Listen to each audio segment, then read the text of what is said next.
नमस्कार दोस्तों, स्वागत है आप सभी का हमारे चैनल ओम भक्ति स्टोरी पर।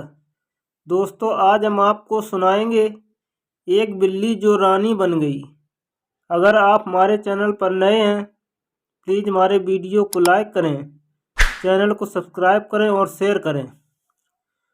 उफ उफ, मेरा इतनी सारी स्त्रियों से शादी करने का क्या फ़ायदा, जब भगवान ने मुझे उनसे एक बेटा भी नहीं दिया।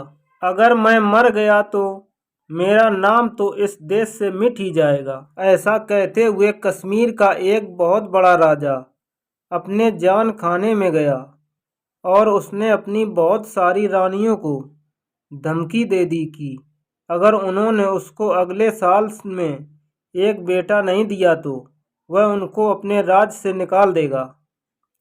राजा तो यह कहकर चला गया और उसकी सब पत्नियों ने उसके जाने के बाद भगवान शिव की प्रार्थना करनी शुरू कर दी कि वह राजा की इच्छा पूरी करने में उनकी सहायता करें। वे उत्सुकता से कई महीनों तक इस उम्मीद में इंतजार करती रहीं कि वह राजा को यह अच्छी खबर सुना सकें, पर आखिरी उनको पता चल गया कि उनका यह इंतजार बेकार था।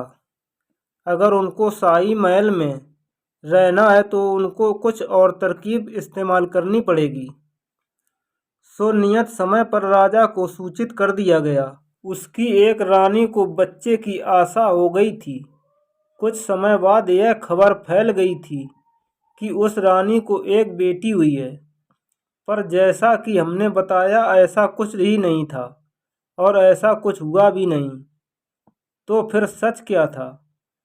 सच तो यह था कि उनके यहाँ एक बिल्ली थी जिसने कई बच्चों को जन्म दिया था। उनमें से एक बच्ची को एक रानी ने अपना लिया था।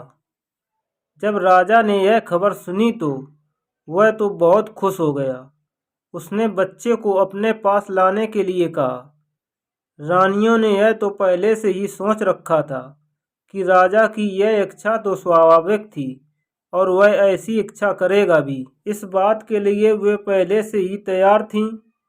उन्होंने दूत से कहा, जाओ और राजा से कहना कि ब्राह्मणों ने कहा है कि बच्ची को उनकी शादी से पहले उसके पिता को नहीं देखना।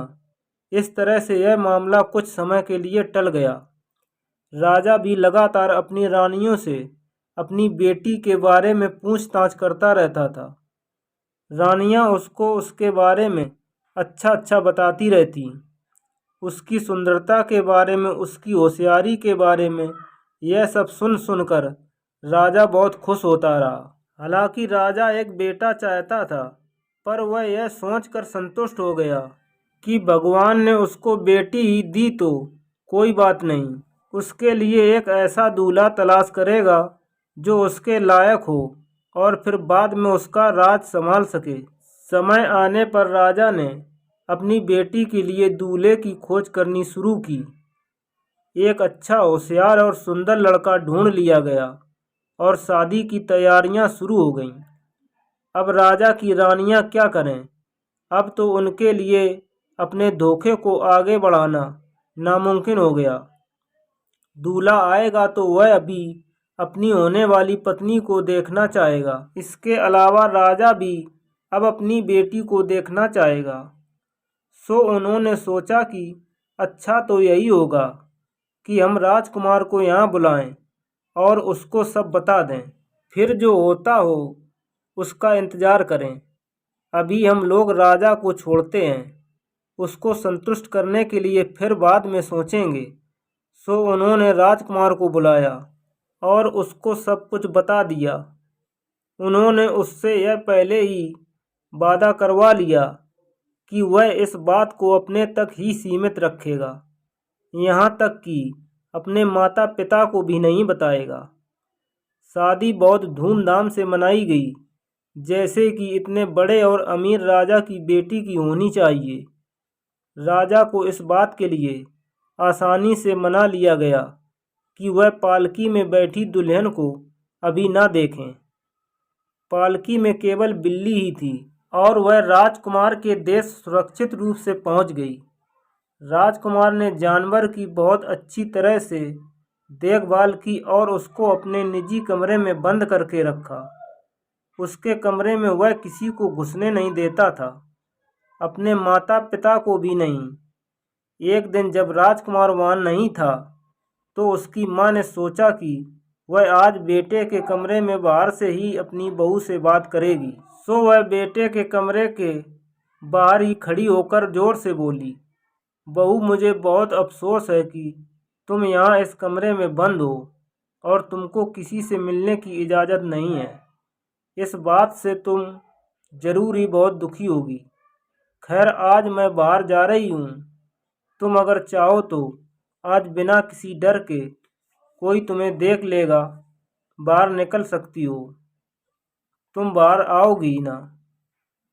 बिल्ली समझ गई और यह सुनकर बहुत रोई, जैसे कोई इंसान रोता है। ओह, उसके आंसू तो राजकुमार की माँ के दिल को छेद ही कर गए। यह देखकर उसने इस मामले पर अपने बेटे से सख्ती से बात करने का फैसला किया कि जैसे ही वह आएगा वह उससे जरूर ही बात करेगी। बिल्ली के आंसू पार्वती जी तक पहुँचे तो वह तुरंत ही अपने स्वामी शिव जी के पास गईं और उनसे प्रार्थना की वह उस लाचार बिल्ली पर दया करें। शिव जी बोले, उससे कहना कि एक तेल है जो अगर वह अपने शरीर के सारे बालों पर मल ले तो वह एक बहुत सुंदर स्त्री बन जाएगी। वह तेल उसको उसी कमरे में रखा मिल जाएगा जिसमें वह बंद है। पार्वती जी ने इस अच्छी खबर को बिल्ली को देने में बिल्कुल भी देर नहीं की। बिल्ली ने भी तुरंत ही तेल ढूंढा और उसको अपने शरीर के सारे बालों पर मल लिया। तुरंत ही वह एक सुंदर लड़की में बदल गई, पर एक बहुत छोटी सी जगह उसने अपने कंधे पर छोड़ दी जिस पर बिल्ली के बाल अभी भी मौजूद थे। वह उसने जानबूझकर छोड़े थे ताकि उसका पति उसकी इस हरकत को उसकी कोई चाल न समझ ले और उसको अपनी पत्नी मानने से इनकार कर दे। शाम को राजकुमार घर लौटा तो अपनी सुंदर पत्नी को देखकर बहुत खुश हुआ। अब उसकी वे सारी चिंताएं खत्म हो गईं। अब वह अपनी माँ को अकेलेपन का क्या जवाब देगा। उसको तो बस खुश और मुस्कुराती हुई बहू को देखना था और उसका रोना भी बिल्कुल बेकार था। कुछ हफ्ते बाद राजकुमार अपनी सुंदर पत्नी को लेकर अपने ससुर से मिलने गया। राजा ने उसको अपनी बेटी समझा और उसको देखकर वह बहुत खुश हो गया। उसकी सब पत्नियों ने भी बहुत खुशियां मनाईं कि उनकी प्रार्थनाएं स्वीकार कर ली गईं और अब वे महल में रह सकती थीं। समय आने पर राजा ने भी अपने दामाद को राजा बना दिया। वह अब 2 राज्यों का राजा बन गया, अपने पिता के राज्य का और अपने ससुर के राज्य का। इस तरह वह बहुत अमीर राजा बन गया।